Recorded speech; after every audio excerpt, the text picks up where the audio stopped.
If I'm Bob Iger, you know what we're doing? Emergency meeting. We're putting Snow White on hold for 2 years, and guess what? Smart. Pay her a couple $1,000,000, go away. We're going to bring another person to play this role.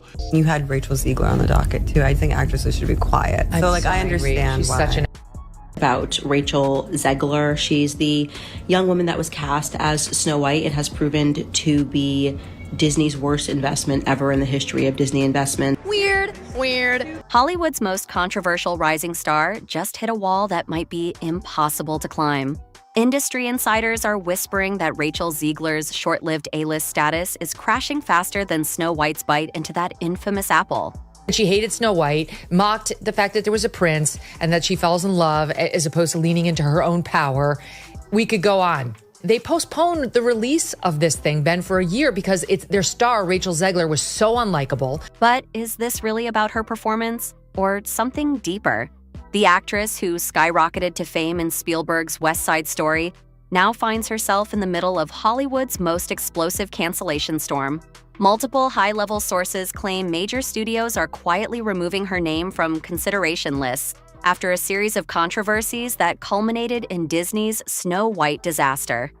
And she did it and got like millions of views, and they were like, good job, Rachel. And then she, like minutes later, followed it up with, and never forget, free Palestine. This is just like a few months after 10/7. They're calling her box office poison, reveals one executive who requested anonymity. When your lead actress openly mocks the source material of a $300 million production, shareholders notice. The controversy exploded when Zegler's comments about the original Snow White went viral. She criticized the 1937 animated classic, dismissing its romance elements and seemingly mocking the prince character. I was scared of the original cartoon. I think I watched it once and never picked it up again, she stated in one infamous interview. I was scared of the original cartoon. I think I watched it once and then I never picked it up again. In another shocking moment, she declared, "It's really not about the love story at all, which is really wonderful." It's really not about the love story at all, which is really, really wonderful. And whether or not she finds love along the way is anybody's guess until 2024. Fans of the beloved classic were stunned. How could Disney cast someone who appeared to have such disdain for the original material? The backlash was immediate and fierce. There's a big focus on her love story with a guy who literally stalks her. Yeah. Weird. So we didn't do that this time. As ticket pre-sales plummeted, Zegler's team rushed to control the damage. Suddenly, her social media filled with childhood photos dressed as Disney princesses. She released carefully worded statements expressing her deep respect for Disney's legacy, but critics called it transparent damage control. Too little too late for a fan base already feeling alienated. What happened next left Disney executives in panic mode.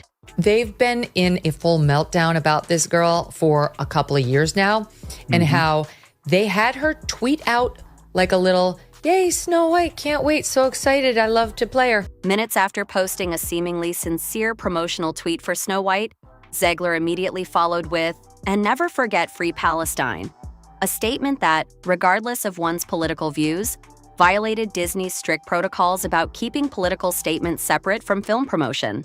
And then she, like minutes later, followed it up with, "And never forget, free Palestine." This is just like a few months after 10/7. The timing couldn't have been worse, particularly given the sensitive nature of the situation. This wasn't the only controversy.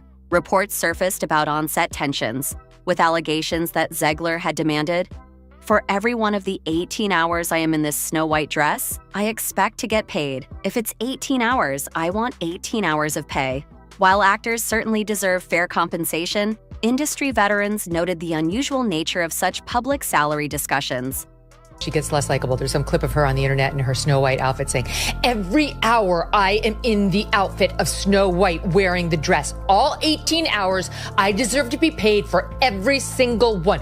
Oh, really? Are you having trouble paying your bills, Rachel? Did Steven Spielberg not pay you for your role in West Side Story? Did Disney fail to give you a healthy paycheck for, like, cry me a river? She's just exactly everything that we can't stand. I'm gonna stand there 18 hours in a dress of an iconic Disney princess. I deserve to be paid for every hour that it is streamed on. The final blow came after production wrapped, when Zegler gave an explosive interview alleging there were basically a bunch of white supremacists on the set of West Side Story, a shocking claim about a Spielberg production that left many questioning her judgment. Even more damaging, during promotional interviews for Snow White, she continued making comments that alienated core audiences. It's weird, this feminist thing where her heroine cannot be in love or be saved by a man. She's more focused on becoming the leader she was meant to be. This weird feminist thing where her heroine cannot be in love or be saved by a man, the prince, that she's more focused on becoming the leader she was meant to be, as if women in modern day America must make that choice. The film itself faced massive adjustments, including the controversial decision to essentially remove the 7 dwarfs from Snow White, a change that purists found unforgivable. When combined with Zegler's comments, it created a perfect storm. Disney expected the film to launch a new franchise with Zegler at the center, explains entertainment analyst Maria Sanchez. Instead, the production is projected to lose hundreds of millions after marketing costs. No studio can ignore that kind of financial impact. What makes this story particularly shocking is how quickly Zegler's star has fallen. Just 3 years ago, she was Hollywood's Golden Girl, personally discovered by Spielberg through an open casting call that received 30,000 applications. Her meteoric rise from obscurity to headlining major productions seemed like a fairy tale in itself. A former Disney casting director shared an insider perspective. That's her thanks to Steven Spielberg, who discovered her and made her. So she's an ingrate, she's annoying, and I think she's probably 2 and done. The unwritten rule in Hollywood has always been, don't alienate half your audience. Michael Jordan famously said, Republicans buy sneakers too for a reason. When you're the face of a 4-quadrant family film meant to appeal to everyone, political statements, regardless of which side, can be career suicide. The fallout has been swift. Projects that reportedly had Zegler attached are now quietly recasting. Producers fear the controversy will follow her, potentially affecting ticket sales and streaming numbers for any production she joins. She's essentially clicked every box of what not to do as a new star, notes celebrity brand expert Thomas Reynolds. Studios invest hundreds of millions not just in films, but in creating bankable stars who can carry multiple franchises. And if she hadn't have opened her mouth, I think that this movie might have done well. They might have just been able to ride on the hopium of the movie and some well-cut trailers, and people would have paid to go see it, and then it would have fallen off when people knew it was garbage. When that investment looked shaky, they cut their losses quickly. Sources close to Disney CEO Bob Iger claim he personally monitored the situation, becoming increasingly concerned as each new controversy emerged. The decision to delay Snow White's release by nearly a year was reportedly directly connected to these issues, as executives desperately tried to find a way to salvage the project. What's particularly revealing about this situation is how it reflects the changing relationship between studios and talent in the social media age. In previous eras, studios controlled the narrative through carefully managed publicity. Today, a single tweet or off-the-cuff interview comment can derail a $300 million investment. Most industry insiders don't believe Zegler's career is completely unsalvageable, but the path to redemption will be challenging. She's young and talented, admits one producer, but she needs to demonstrate she understands what went wrong here. Hollywood forgives, but it doesn't forget the bottom line. Steven Spielberg and co. were demanding that she prove how Latina she really is, since her name doesn't sound Latina, and she was angrily saying, did I have to bring in my little abuelita for you to believe that I was Latina? The broader question remains, was the Snow White remake doomed from the start? Disney's strategy of reimagining classic animated features has yielded mixed results. While some, like The Lion King and Beauty and the Beast, broke box office records, others have struggled to find an audience. The challenge lies in balancing nostalgia with contemporary storytelling, pleasing both die-hard fans and new audiences. Snow White represented a particularly difficult adaptation. As Disney's first animated feature film, it carries extra emotional weight for generations of viewers. Attempting to modernize such a beloved classic while maintaining its essence proved more challenging than anticipated. What's becoming increasingly clear, however, is that the headline-grabbing notion that Rachel Zegler's career has been declared over isn't entirely about her performance or even her controversial statements. A deeper examination reveals something more troubling. She's become the convenient scapegoat for Disney's larger struggles with its remake strategy.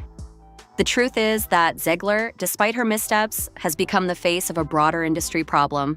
Disney has faced mounting criticism for its approach to reimagining classics, with accusations of formulaic storytelling and prioritizing political messaging over storytelling. By focusing public attention on Zegler's comments, the studio effectively deflects from more fundamental creative and strategic issues. Look at the pattern, suggests film historian Rebecca Chen. When Disney remakes underperform, they need someone to blame. Having the lead actress make controversial statements provides the perfect cover for deeper creative problems in how these remakes are being conceived. This doesn't absolve Zegler of responsibility for her statements, but it does suggest that claims of her career being over are exaggerated and potentially serving another purpose. The reality is more complex. She's a talented performer caught in the crossfire of Hollywood's culture wars and Disney's creative crisis. While Zegler's immediate future may include fewer high-profile roles at Disney, insiders note she's already pivoting to Broadway, with a starring role in Romeo and Juliet and preparations to play Eva Peron in Evita on London's West End in summer 2025. She's also developing music projects, including recording covers from musical theater. This story ultimately reveals more about Hollywood's challenges in the streaming era than about one actress's controversial comments. As studios struggle to justify enormous budgets for theatrical releases, the pressure to create controversy-free, globally marketable content has never been higher. In this high-stakes environment, stars who fail to navigate the complex politics of fandom and social media can quickly find themselves labeled as liabilities. The verdict? Rachel Zegler's Hollywood journey has hit a major roadblock, but declaring her career over seems premature and possibly motivated by factors beyond her control. The real story might be about a studio system desperately searching for scapegoats while facing its own creative identity crisis. The question now isn't whether Rachel Zegler's career is over. It's whether the era of Disney's live-action remakes might be reaching its conclusion instead.